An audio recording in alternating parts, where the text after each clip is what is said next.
Well, we are joined now by Ted Henken from New York City. He is a professor at Baruch College Black and Latino Studies Center.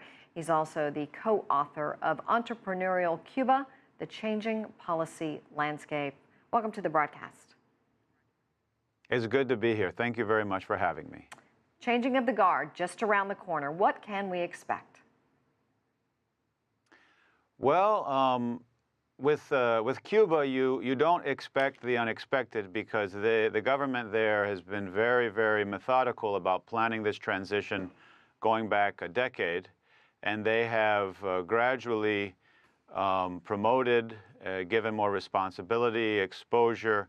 The first vice president, who is 30 years younger than the president, his name is Miguel Diaz-Canel, and he actually was the person who spoke recently to the public after the preliminary municipal elections that took place about a week ago in Cuba, and he is very likely the person we expect will be elected president by the National Assembly in February of 2018. Well, Ted, so far, his speeches have simply reiterated what we know as Cuba's policy. We don't have a lot of insight into exactly what he's thinking. This is true, and things got actually kind of interesting over the summer this year. A dissident named Antonio Rodiles got his hands on a recording of Diaz-Canel speaking back in February of this year to a private meeting, closed-door meeting of the Communist Party.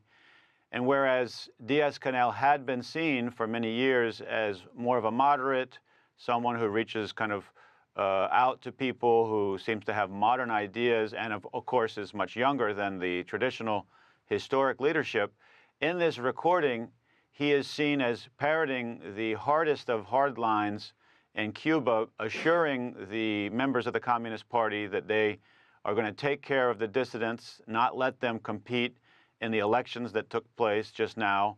Also, he came out very, very strongly against any independent digital media of various sites had opened up over the past few years. He even criticized the opening to the United States as a potential Trojan horse for Cuba.